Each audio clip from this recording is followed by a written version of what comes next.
See, right now, if I tell you, or if you're not me, let's say your dean tells you, from tomorrow all of you what kind of clothes you should wear, immediately there'll be protests in the college.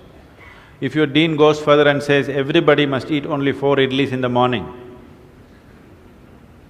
if your dean tells you everybody should get up at 5 o'clock in the morning, let's say he put 10 different rules like this, physical things to do, you will think he is trying to convert you into slaves and you will shout and scream for your freedom, isn't it? But look at yourself and see, right now, somebody else, if they determine what should happen around you, you feel like a slave. But right now, somebody else is determining what should happen within you. Is this not slavery? Somebody can decide whether you're happy or unhappy. Is this not slavery? Somebody can decide whether you will be a pleasant human being or an unpleasant human being. Is this not slavery? What happens within you, somebody else determines. This is the worst form of slavery, isn't it? Isn't it so? It is just that because everybody is like that, it seems to be normal. It is not. It is not normal. Just because everybody is like that, it does not become normal. This human being, life around you will not happen, will never happen 100% the way you want it. And it should not happen. Because if everything happens the way you want it, where do I go? I'm very happy it's not happening your way. And now that you're a student, you're still a student, I believe about 60–70% is happening your way. When you get married, the percentage will get reversed.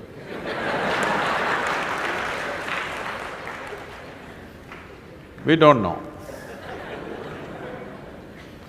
Well, we don't know which way it'll go. So if life around you will never happen 100% the way you want it, and it should not. Unless you're living with machines, life will not happen and even those machines will freak on you, isn't it? And the machines troubling you every day for something or the other, they do.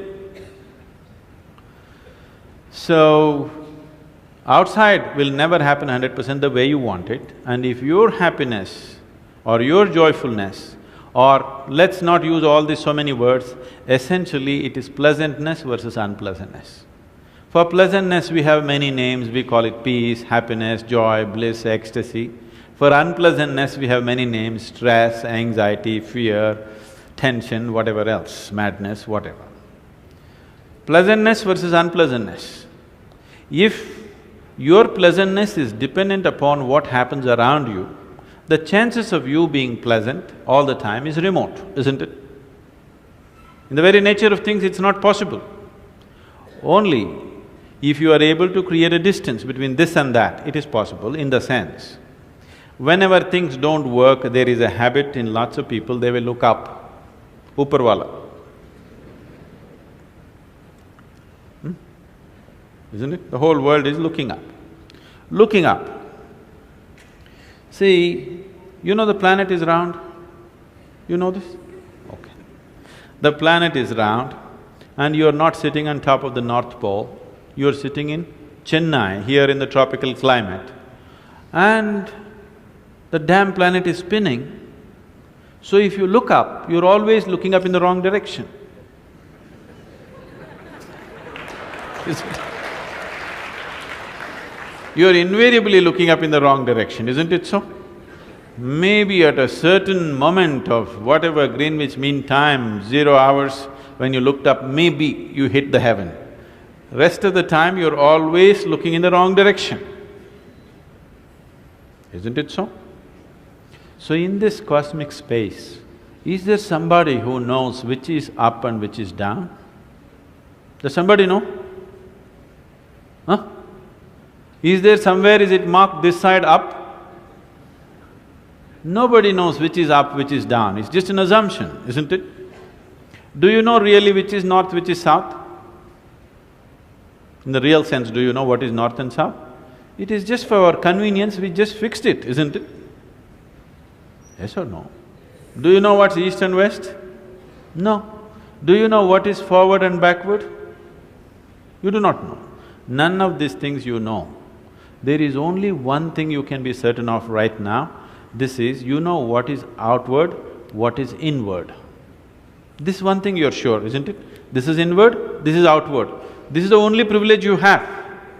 What is outward, what is inward, this is all you know. Just in case someday if you get enlightened, you will lose that also. Yes, that's what happened to me. Now I don't know which is inward, which is outward, which is me, which is not me, that's why I'm all over the world. Because I don't know whether this is me or that is me. So, now you say, I know what is inward, what is outward, let's examine this a little more. Can you see me right now, all of you? Can you see me? Just point out where I am. Use your hands and point out. Can you see me? Oh, you got it wrong. You know I'm a mystic. You're getting it completely wrong.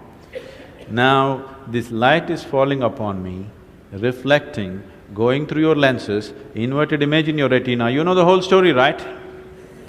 Where do you see me right now? Within yourself. Where do you hear me right now? Within yourself. Where have you seen the whole world? Within yourself. Have you ever experienced anything outside of yourself? Everything that ever happened to you, darkness and light happened within you, pain and pleasure happened within you, joy and misery happened within you. Have you ever experienced anything outside of yourself? No. So what I am asking you is, what happens within you? Who should determine how it should happen?